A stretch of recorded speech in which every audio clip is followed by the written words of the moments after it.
Welcome to ODD TV. Kill the programming.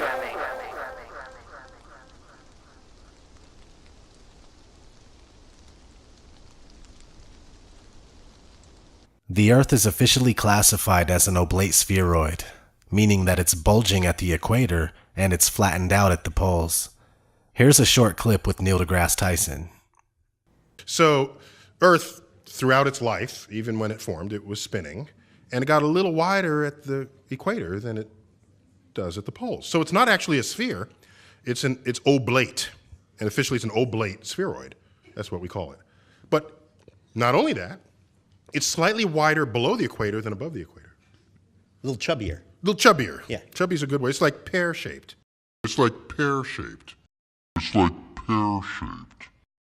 So apparently it's a pear-shaped oblate spheroid. Sounds fine to me, but there seems to be issues when NASA puts out images of the Earth. They're always perfect spheres, and some of these are claimed to be single shots.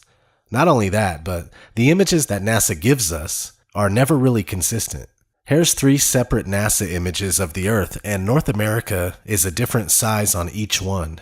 Come to find out that NASA photoshops their images using CGI composites. In 2002, Blue Marble 2.0, NASA's Rob Simon made this. And it had wide appeal too. For example, it ended up as the default background on the iPhone. So the land layer here comes from the Moderate Resolution Imaging Spectroradiometer aboard Terra. They stashed the clouds for later, went onto the ocean. That came from an instrument that measures phytoplankton in the sea. Where it was low, I colored it dark blue because they're low mostly in mid-oceans. And then where it's a little bit higher, it was like a little bit brighter green. Then add the clouds back in. It is photoshopped, but it's has to be. Then there was another layer to sort of simulate the atmosphere. And then there's this little bright spot. It's called the specular highlight. So it's the reflection of sunlight off of water. Those are the pieces, but you can't just slap them all together. It just didn't look realistic. It looks kind of flat, or the clouds are sort of too see-through. So I just hit Command Z a lot. There's artistry to creating the world. What I imagine it to be. Unfortunately, I'm not an astronaut. I've never been to space. I'm getting results that I like, but I think it's a little bit exaggerated. So I'm working on some techniques to try to tone it down a little bit. So here we are in 2018, and we can't trust that we've ever seen a true image of the Earth from a distance. On one hand, we're told that we live on an oblate spheroid, and on the other hand, NASA pumps out cartoon balls that are perfect spheres. Speaking of oblate spheroids and perfect spheres, both of them would have detectable curvature, right? Well, it's not showing up for anyone who tries to find it. Let's jump right to the current world record for long-distance landscape photography. This photo defies the curvature of Earth, even with the heights of both mountains factored in. Okay, so since this is all in meters, let me convert this to feet. 4102. That's 13,458. Again, that's what Bill said. 13,458 was the elevation for the distant mountain range. And from this other place right here, which is at 2820. And just to confirm, yep, 9251 and change, so 9252, let's just say, round it up. That's the altitude of the photographer. So we go to, let's just go ahead and copy that. Go to the Earth curve calculator here, everybody likes to use. And let's say that's the height of the observer. 9251.969, and the distance at 440 kilometers away. Let's do this as kilometers and miles. 273.403. 273.403. So, what is supposed to be hidden? According to this, the horizon is at 117.799969 miles away. According to this, if you're here, this is at that altitude, your horizon is going to be at 117.8 miles away. And the target over here should be 16,140.1805 below your ability to see it. So let's do something else here. We'll use a little calculator here and see what the difference is. 16,140.1805. Subtract the height of the mountain, which was again 13,458.005. So if I'm understanding this correctly, then the top of that mountain range should be 2,682.1755 feet below the curvature. In other words, about a half mile below the ability of the observer to see it. 273 miles away. It's mind-blowing. From point A to point B, the shortest car ride would be 8 hours.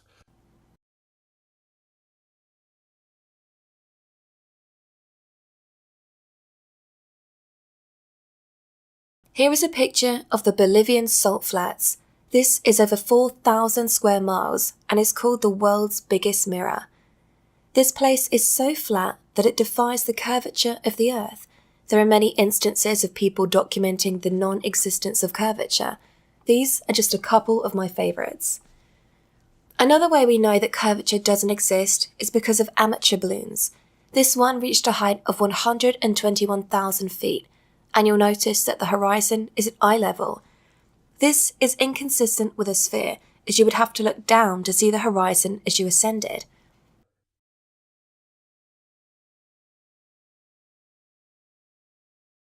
Let's watch another high-altitude balloon. It's always flat when you're not using a fisheye lens on the camera.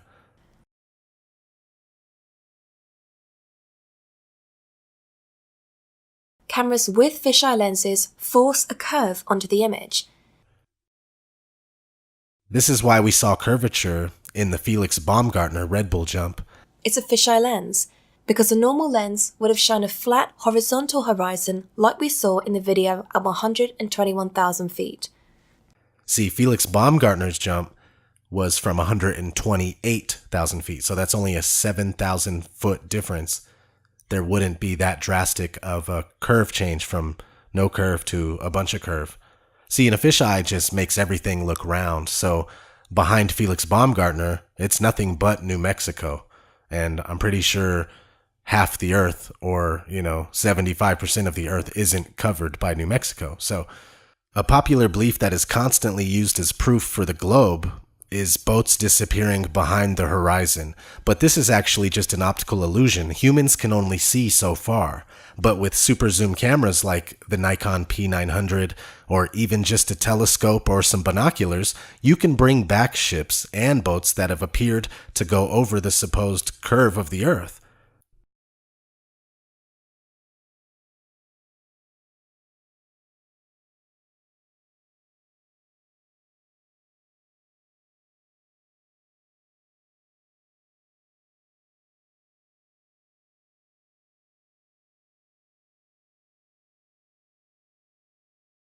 Did you know that the word horizon stems from horizontal? The definition of horizontal is as follows: parallel to the plane of the horizon, at right angles to the vertical. Synonyms: level, flat, plane, smooth, even. Alright, it's called a horizon, not a curvizon. Now let's have a look at the characteristics of water. Water always finds its level and always ends up perfectly flat when undisturbed. It's one of the easiest things to understand. No experiment on Earth has ever replicated curved water like which is supposedly on the spinning ball Earth. You know who else knew that water doesn't curve? The ancients. As you can see here, we have the Egyptian, Norse, Hindu, Mayan, Inca, Navajo, Greek, and Hebrew depictions of a flat Earth. These are the cosmologies that they knew. It wasn't all that long ago that everyone knew with certainty that the Earth was flat and motionless. They also knew that we are enclosed by the firmament, and that we have a local sun and moon that circle above us. You see the sun and the moon inside the firmament in most of these depictions. So is there any credence to this idea? The answer is yes. There are many times just like this when the sun shows us how close it actually is. Many people admire the beauty of the scene like this, but they never stop and think about what we are seeing. And what we are seeing are sun rays that are telling our eyes that the sun is local. All you have to do is trace the rays back to the source. The sun is right here with us, right above us. This happens all the time. All you have to do is pay attention and think about it logically. Does it look like it's 93 million miles away? The answer is no. One of the things that I struggled with the most when it comes to flat Earth is, why does the sun rise and set? I couldn't make any sense of it until I realized that the sun was much closer and much smaller than we are told. The sun appears to rise and set due to perspective only. What we are seeing here is the actual path of the sun versus what we see because of human perspective.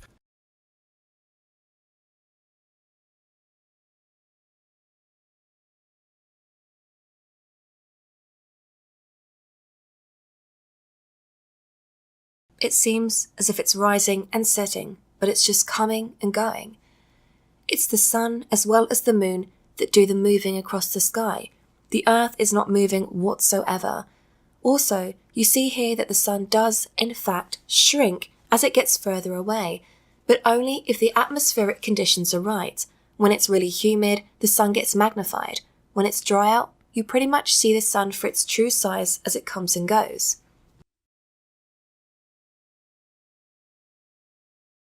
Now let's talk about the moon. Here's a normal moon in the night sky. We are told that the moon is 238,000 miles away. The funny thing is that the Tycho crater, which is said to only be 53 miles in radius, is perfectly visible to us from Earth at this distance. So I tried to figure out a way to test if we would be able to see the Tycho crater from a distance of 238,000 miles away. I went to Google Earth, and I made a 53-mile radius in Texas, as you can see here. And you can also do this yourself. Then I zoomed out as far as I could, and unfortunately it only goes to 39,000 miles away, but it still makes the point in my opinion. You can barely see the 53-mile radius from 39,000 miles away. If I were to go another 200,000 miles out, we surely would not be able to see the red circle anymore. Of course, Google Earth is complete nonsense. Let's watch a quick clip in reference to Google Earth. All right, here's what looks like an objective image of the world. This is Google Earth, and it's a circular image, so it gets around the big problem of trying to portray the world on a flat surface. Now, you have a lot of reservations, don't you, about Google Earth? Yet, to many people, it's a wonderful application. It is great technology, and that's what I first thought when I started doing the work on it. But I do now think that because of the way in which they have bought up so much of the data, which they fed into this geospatial application, is what they call it, they are monopolizing maps online. If you go online and you're using maps, you are probably using a Google map. And there's also some sort of sinister and worrying dimensions to Google, because they buy Earth Viewer, which is the application, and that is funded by the CIA. We'll know our disinformation program is complete when everything the American public believes is false. William Casey, director of the CIA in 1981. The CIA's whole purpose is to dispense propaganda and disinformation. So anyway, we were talking about the moon and how being able to see Tycho crater doesn't make sense. Now let's look at an image of the moon during the day. Now just think about this. Why would we ever see the moon during the day? I mean, if it's 238,000 miles deep into the darkness of outer space, how does it show up in our blue sky? The answer again is because it's local, just like the sun, just like the ancients depicted in their models, and just like many flat earthers propose today. To be fair, we are not sure of the exact layout and model, but we do know two things for sure. The Earth is a level plane and it doesn't move at all. Everything after that, we are still trying to figure out.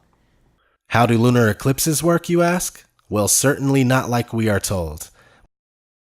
We see the shadow of Earth on the moon and it appears to be round, therefore we live on a ball. But whatever is causing the shadow on the moon, we don't even know. It's not the Earth. There's been so many instances of lunar eclipses where the sun and the moon are both above the horizon while the eclipse is taking place. Look it up for yourself. It's called a selenilion. And you can find websites that'll tell you. There, I'll show you one right here. What makes October 8th lunar eclipse so special? It's an impossible occurrence. It says, on Wednesday early morning, those watching the sky in North America will be able to witness the most unique total lunar eclipse yet. Though lunar eclipses happen twice a year, you might be upset to miss this one, as this rare type of eclipse will occur while the sun is still up. Now, how is the Earth causing the shadow on the moon if the sun is still up above the horizon with the moon? In an old book by F.H. Cook called The Terrestrial Plane, it says this: according to the globular theory, a lunar eclipse occurs when the sun, earth, and moon are in a direct line. But it is on record that since about the 15th century, over 50 eclipses have occurred while both sun and moon have been visible above the horizon. Now, let's have a look at the stars. When you look at the time-lapse videos of the stars, they all move uniformly. This might make sense on a spinning globe if the only thing we were doing was spinning. However, mainstream science not only tells us that the Earth is spinning at 1,000 miles per hour, but we are also told that we orbit around the Sun at 67,000 miles per hour. In addition to that, our solar system, Earth and all, rolls around the center of the galaxy at 490,000 miles per hour. And finally, the entire Milky Way galaxy is traveling through space at over 1 million miles per hour. Keep in mind that none of these motions have ever been proven, not even Earth's supposed rotation. With all of these motions considered, is this what we would see night after night for thousands of years? No. They also tell us that the stars are distant suns, but they look like orbs of dancing energy when you zoom in on them with a high-power zoom camera, and considering how far away they are, should we even be able to zoom into them in the first place? Now let's talk about planets. People always ask me, why is Earth the only planet that's flat? And it's simple, really. It's because Earth is not a planet. Planets were known to the ancients as wandering stars. Let's have a look at the etymology of the word. This is from the online etymology dictionary. Wandering stars. See, that's what you need to pay attention to. Wandering stars. That's what these were called, planets. And we weren't considered a wandering star. Now let's keep going. From planetstai to wander, so called because they have apparent motion unlike the fixed stars. Originally included also the sun and moon. Okay, so they move in a completely different way than the regular uniform stars that all move the exact same. Originally included the sun and moon. Also, Earth was originally not included because it's not a planet, it's a plane. You can find the planets of the universe encoded in our weekdays. Sunday is Sun. Monday is Moon. Tuesday is Mars. Wednesday is Mercury. Thursday is Jupiter, Friday is Venus, Saturday is Saturn. All 7 wandering stars are accounted for. You're probably wondering about Uranus, Neptune and Pluto. Well, as you may know, Pluto was demoted from planet status in 2006, and there is much debate online as to whether Uranus and Neptune should even be considered. If not, then we are back at 6 planets, but that's including the Earth. Take away the Earth because it's not a planet and add the Sun and Moon back in, and we're back at the original 7 planets. Now let's have a look at what we are told the solar system looks like. Central Sun, hence heliocentric, and the planets all going around it. Now, just like pictures of the Earth, you can't find any real pictures of the so-called solar system. Here's what you get when you do a search for real pictures of the solar system. A bunch of cartoons. The argument is that we just can't go out far enough and take pictures of the solar system, bro. It's not that simple. Well, I beg to differ. NASA claims to have the Hubble telescope taking real pictures of distant galaxies. Here's one right here. Look up spiral galaxy pair NGC 4302 and NGC 4298, but they tell us that the Hubble is only 350 miles away, so maybe we can't get pictures of our solar system with Hubble. Well, what about the Discover satellite with the Epic camera? They claim that it took this shot of Earth from 1 million miles away. If that's the case, can't they just zoom back a little bit and snap the solar system? Again, the fact is that everything we get from NASA is CGI. Start looking at it and examining it. You'll notice. Is the Earth a planet? The answer is no. It's never been proven. Just programmed into us. We have to stop looking up at the lights in the sky for answers because we are not one of those lights. The Earth is special and so are you. We are at the centre of all things, and the only life is here. Outer space is one big lie. Yeah, you can look up at the night sky and see the stars and wandering stars, but it's not what we are told it is. You can't travel there, and there is no such thing as deep space. NASA admits repeatedly that we can't go into deep space because we no longer have the 60s technology that we used to get to the moon.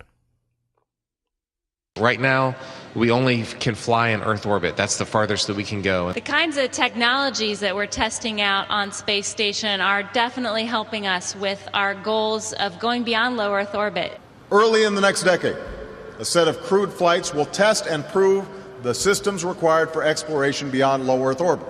And this is really the beginning, I think, of human beings leaving low Earth orbit. I'd go to the moon in a nanosecond.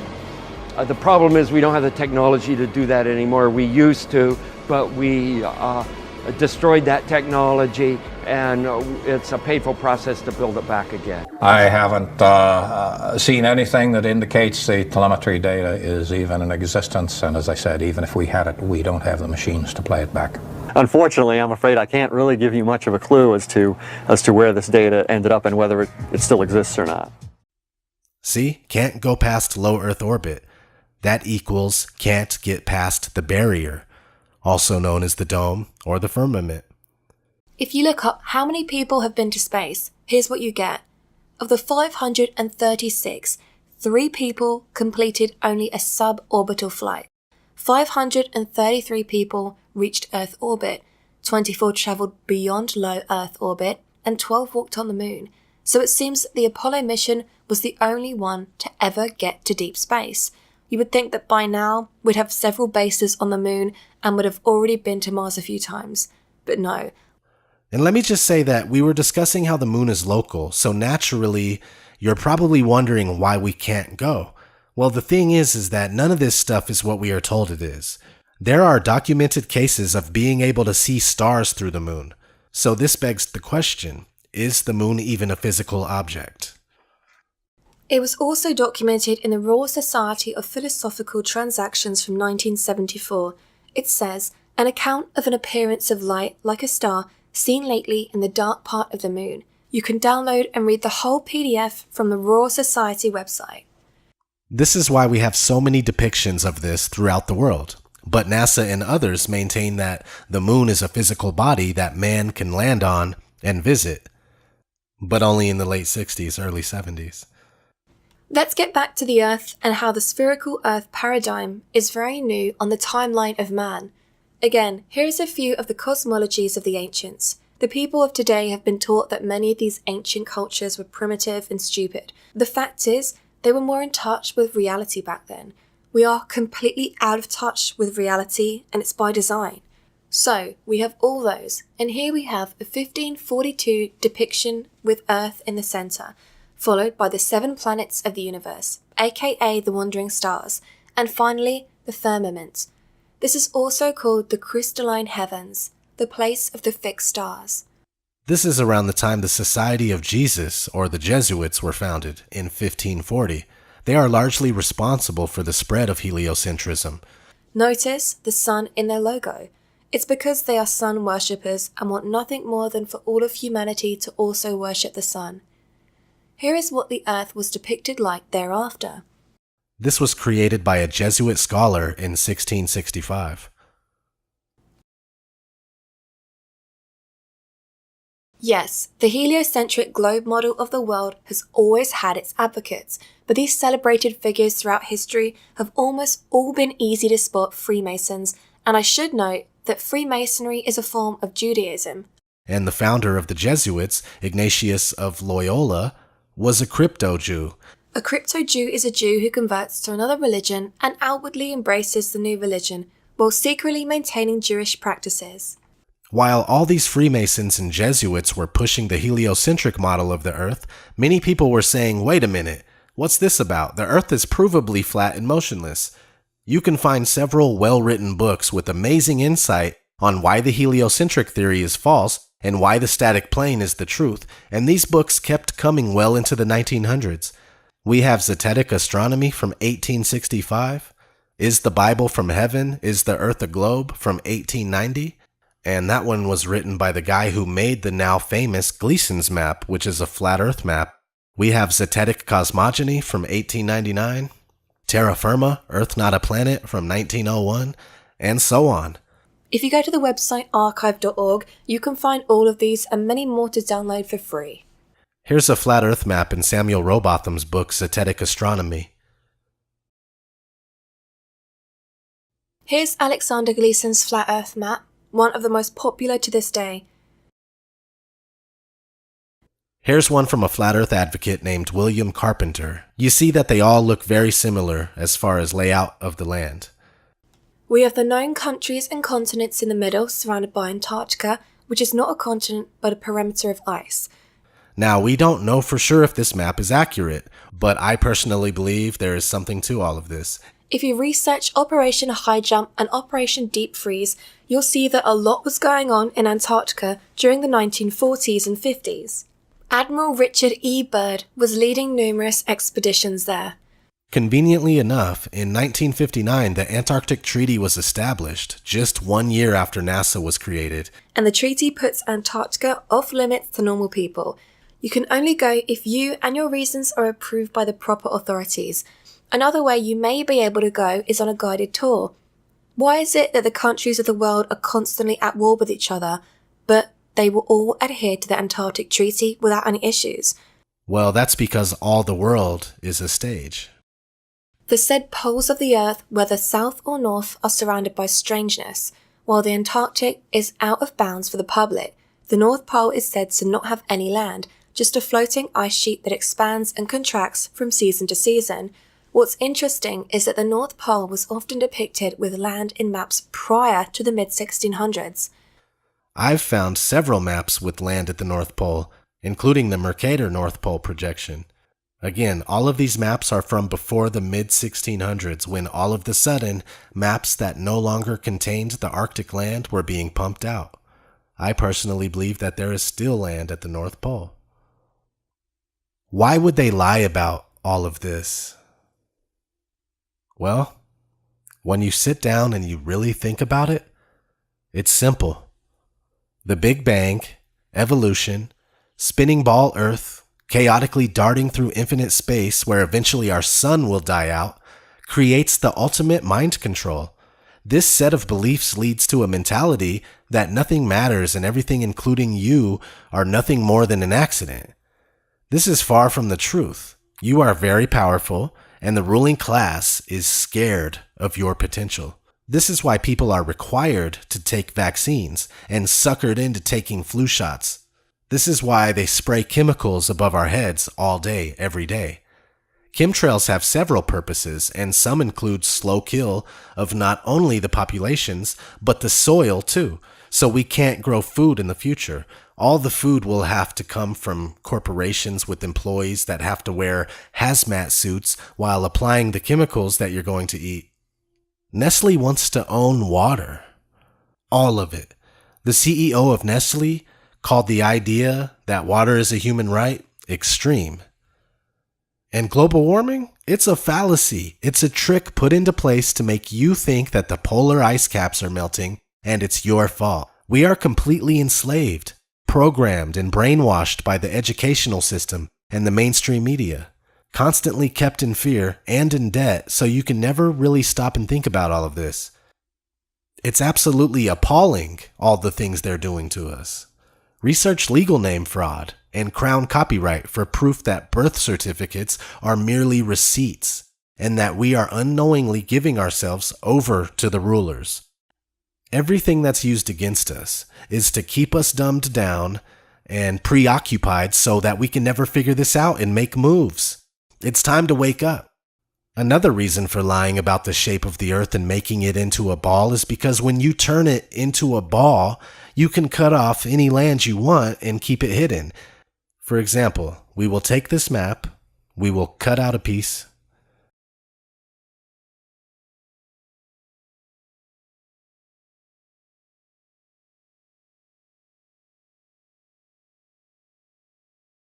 and we will take this flat piece and wrap it around a ball.